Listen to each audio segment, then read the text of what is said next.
Great. Hey, Thomas, Steve White, NFL Network. It's Steve? kind of a two-parter. It'll be easy to follow. The possibility of, what's the possibility of working Darrell Henderson into the mix? And is the fact that all three of your running backs are good receivers, does that make it tougher for defenses to key on them in terms of alignment, situations, things like that? Yeah, definitely. I'll start with the first question first. I mean, obviously, Darrell has been working through some of the injury issues and kind of working back in the groove of it and kind of getting back into meetings, the mental aspect of it, going through walkthroughs, going through the jog, doing looks really well so far. So we'll see how that progresses towards the game. But I think being able to have, as you mentioned, all three guys that have capabilities on all three downs to be good in the run game on normal D&D, inside the tackle box, out in space, but also, like you just mentioned, being able to create matchup issues when it comes to the pass game is a huge advantage for us.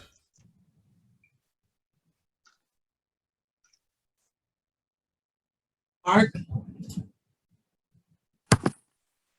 Yeah, Thomas, just curious to get your thoughts on Kevin O'Connell. What would you say is his strongest strength, and what makes you think that he'll be successful as Vikings head coach? Well, I think first and foremost, I think being able to be a great communicator, having great command in front of the entire group. I think also being able to connect with all the guys on offense. You talk about being able to connect with the quarterback spot, which obviously he is in that room with all the time, but how he kind of communicates with every single position, to me, carries over naturally to the entire football team. I think also when it comes to, being a coach in general, being a coordinator, being a head coach, to me, the first criteria should always be, are you a leader of men? And Kevin is definitely that. I think he's got a bright future. I do believe he'll be successful. Obviously, you can't make guarantees for the future, but I think just based on his background, his football knowledge, how he kind of carries himself, and the worker that he is, I think being able to surround himself with great people from a staff standpoint will give him an opportunity to be do some great stuff in Minnesota. Thanks, Thomas. No problem. All right, Mr. Zolt?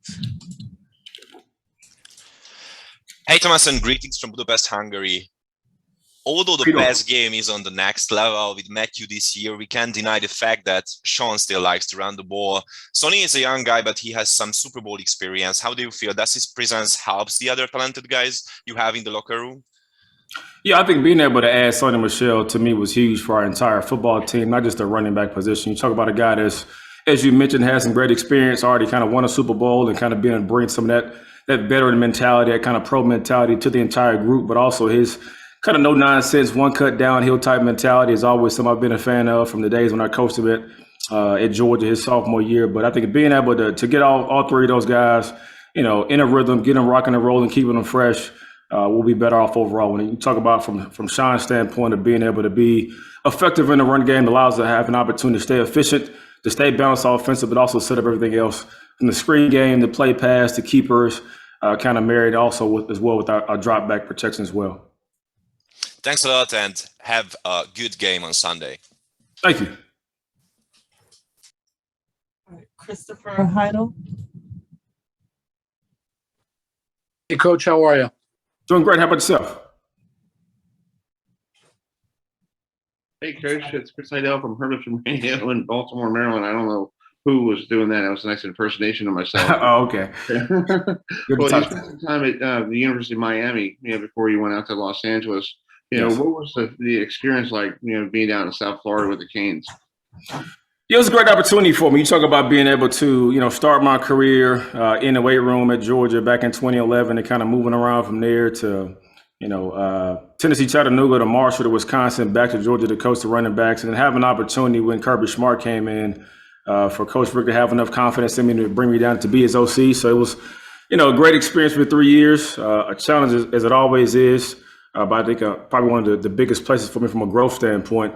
Enjoyed loving in South Florida like most people do. The weather's great. The people are good for the most part. But I think being able to be around such a storied program with great traditions, great players, and to me, being able to see those guys firsthand come back and show consistent love to their players, to me was like probably no other place I've been before. So it was an awesome time, a great experience for me.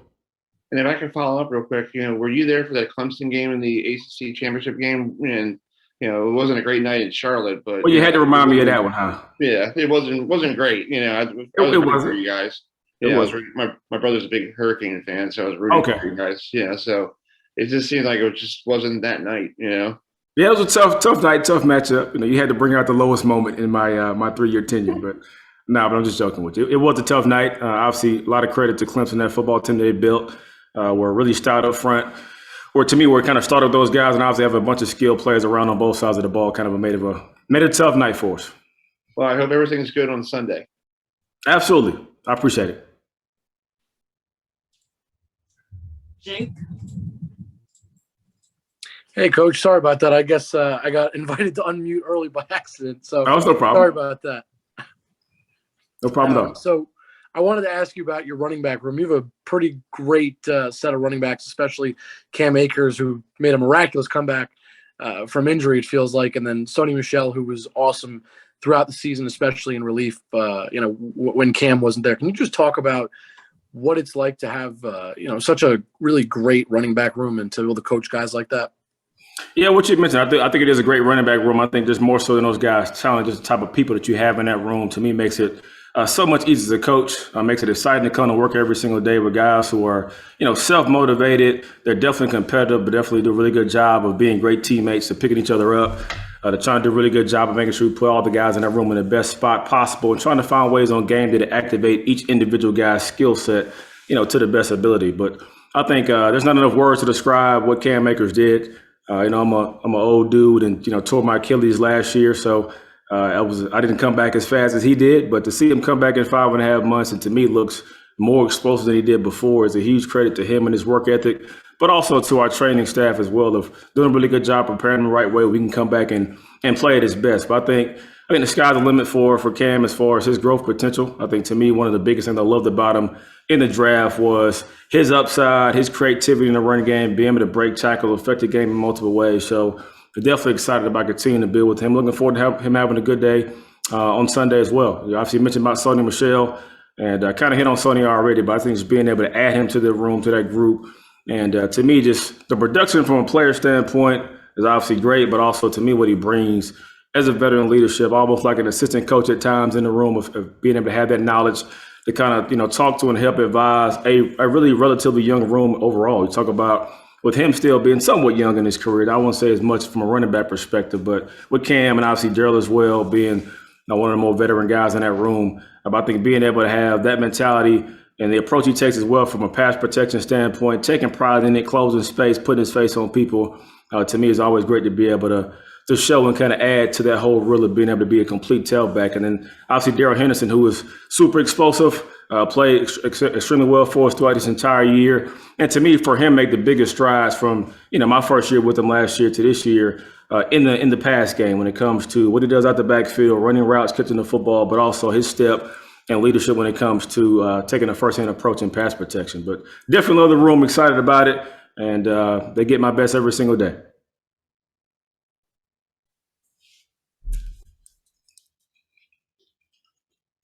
Jordan? Hey, Thomas, this is Jordan Rodriguez with The Athletic. How are you? I'm great, Jordan. How you doing? Doing well, man. Congratulations on getting here. Thank you. I appreciate it. When you guys came out in December with against Jacksonville and then sporadically throughout the next month and a half or so with sort of a restructured run plan using some of that heavier personnel and then also sort of catering to what Sony does really well as a runner and that physicality and steadiness, did you feel at the time that added stability to your offense in certain ways, either mentally, emotionally, or literally physically? And then also, can you take us through what those meetings were like and redesigning in that way, knowing that you guys had to steady yourselves after that November?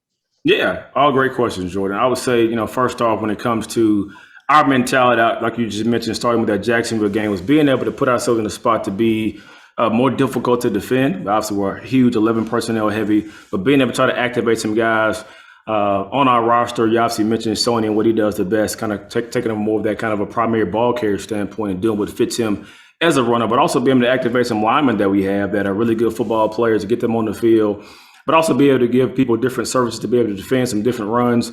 When it comes to gap schemes, we have a number of different, duo with no pullers, but obviously the counter plays, a couple of different variations off of that. We call our medical family, our misdirection series. It was really good for us. But to me, I think the biggest thing was, you kind of mentioned as well, just the mental aspect of it, being able to have a downhill mentality, being physical. And to me, when you talk about offensive football, you cannot talk about being physical if you're not talking about running the football. I think being able to, you can be aggressive for sure in pass protection, but you talk about, getting linemen excited, getting running backs excited is when they have an opportunity to set their pads, come off the rock vertical, but also to be able to kind of do a really good job of distributing the field as well when it comes to our play action game that's married with that run game. And I think from there on out, you talk about how it was in the meetings, being able to have the creativity come to life amongst our coaching staff. And I think one of the great things that Sean does is being able to, obviously, Sean is a super smart dude that could probably do the whole game plan by himself every week, but also being open to the ideas from the rest of the staff and pulling from our experiences. So we all come together from the same page standpoint. Like you mentioned at the beginning, doing a really good job of trying to figure out what our players do the best and put those guys in the best spot to be successful. Thanks, Thomas. Hopefully that answers your question. Yeah, absolutely. Thank you. No problem. Mark? Hey, Thomas, Mark Weiser in Athens. How are you? Hey, Mark, long time no speak. How you doing? Good. Congratulations on your success. I want to ask you, in what ways have you grown the most as a coach since you coached Sony back at Georgia? And could you have seen yourself in a role like this when you were working your way up the coaching ladder?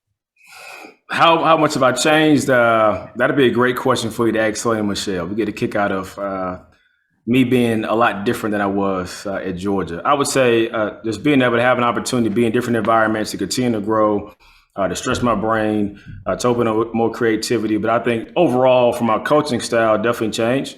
A lot calmer than I used to be in more ways than one. But I think being able to try to find ways to continue to connect with guys, continue to always find ways to be demanding without the demeaning aspect of it. Because I think being able to, put myself in a spot as a coach to bring out the best in those guys is what it really all boils down to. And I think, that aspect of it, and me just being able to grow and becoming, I would say, more emotionally stable when it comes to being calm, cool, collective every single day, so that, you don't really want to ever rattle the players in the room. But I think being able to add those elements to my game, like you already mentioned about being able to go to Miami, was with Coach Rick for 3 years as an opportunity to be an OC, but having a chance to go from there to South Carolina and working for a great head coach and Coach Muschamp, and obviously with Brian McClendon, who's a good friend of mine, but definitely being able to be in a spot to help him continue to develop and have success as a coordinator at that position.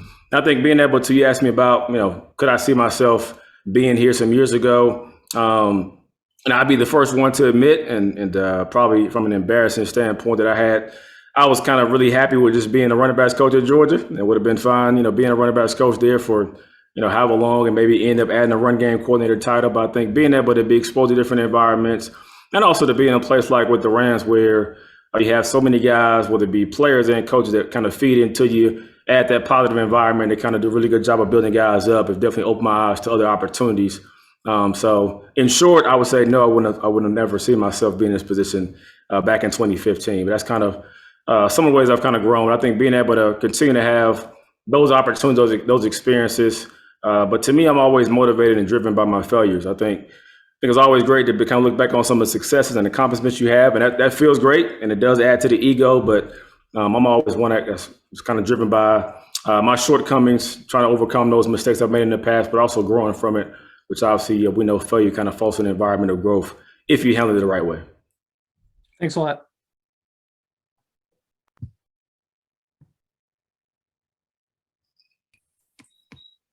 Hi, Thomas. How you doing?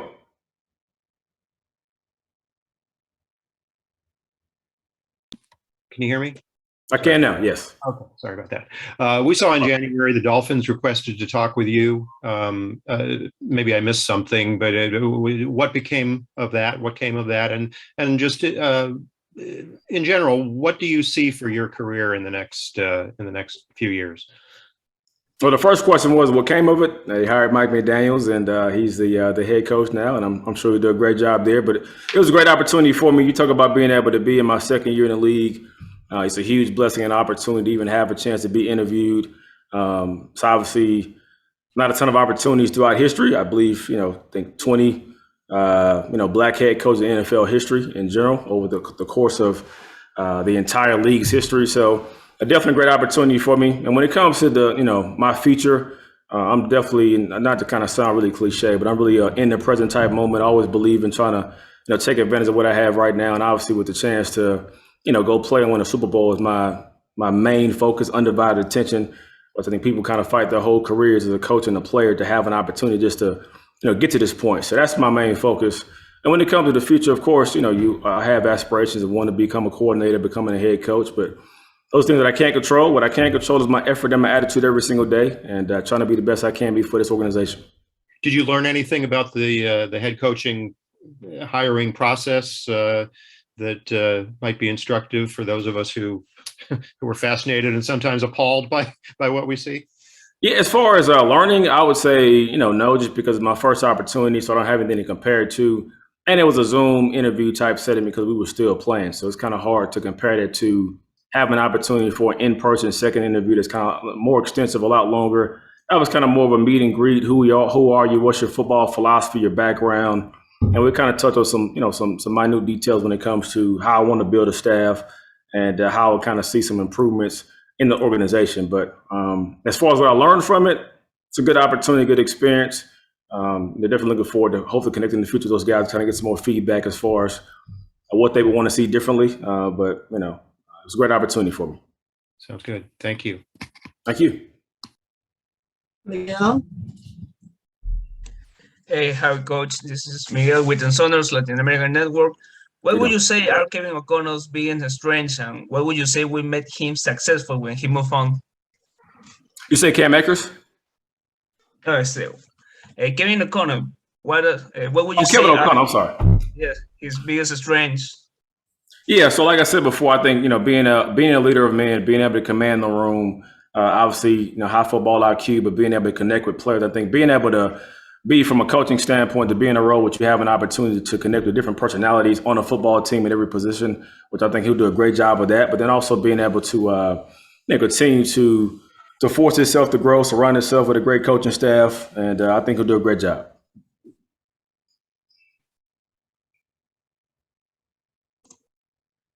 Larry. Hi, Coach. How you doing? Hey, we talked to Jermaine Pratt earlier today, and he said their goal, stop the Rams rush, make them stick to the air one-dimensional, and he liked their chances. What are you talking to the guys about a defense with that kind of mentality? Yeah, man, that's what I would expect them to say. I think it's what everybody says when they have an opportunity to play against an opponent. And obviously, Jermaine's a really good football player.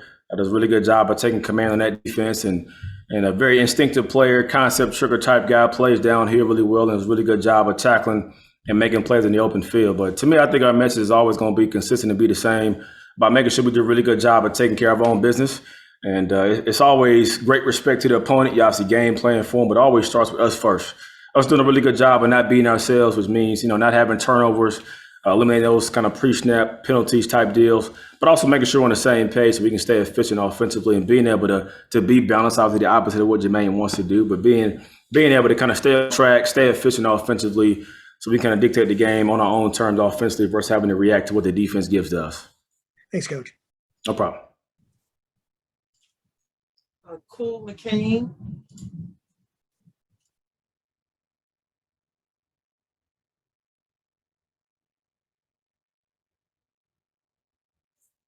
Okay. How we doing today, Coach? Can you hear me? Can hear you clear. Yep. Doing great. How you doing? All right. I'm doing well. First, congratulations for getting here. Thank you. No problem. I just wanted to ask you, do you feel that being in the NFC West, going through the battles that you go through, with your other divisional teams, as well as obviously the additions of Michel and getting Cam Akers back, were able to help you guys kind of get to this position, some of that toughness that you had to go through to get here? Yeah, definitely. I mean, obviously very tough division, but I think in general, the NFL is very tough. I don't care what division you're in, being able to have an opportunity to get beat by any opponent week in and week out always kind of forces you to kind of be at your best and kind of have your A game at the forefront. But I think being also to have some adversity to overcome some of those hiccups along the way has made us stronger as a team, made us closer together, and obviously put us in a better spot to be able to have hopefully success on Sunday. And then, like you already mentioned, being able to add the addition of Sony Michel, as I said a minute ago, was obviously a great addition for us to the running back group, but also the entire team. And then being able to add, Cam Akers back, having a healthy guy that's fresh, especially from a running back spot going into the playoff run, which is always huge, and obviously being able to add Darrell as well to that same mix. So definitely excited about the opportunity and looking forward to it. Jordan? Hey, Thomas, thanks for the follow-up here. No problem. You mentioned the troubleshooting and probably competitive disagreement to lead to an answer at some point that sometimes happens with the coaching staff as you guys are problem solving. And Sean has mentioned quite a few times actually since hiring you that he believes that you're one of the people who can speak very bluntly to him when he needs to hear it. And I'm sort of wondering how that relationship has developed in that regard, and what is it like to disagree with him in terms of trying to find a solution to something? Yeah, I think first off, it starts with him being open to the opportunity to be able to hear different opinions. I think I've been around a lot of places before where it's kind of the head coaches or the play caller's decision, and you don't really have any involvement from other people around the staff. And I'll say particularly from the running back spot, I think most places I've been, it's kind of been one of the spots where you kind of, kept out of the game plan element, just I think just by nature of the position, but also I think based on what they believe you can kind of add to the table from a totality standpoint. So definitely one, I'm very appreciative of Sean even giving me the opportunity, giving our entire staff an opportunity to hear our voices heard and be able to kind of share our opinions.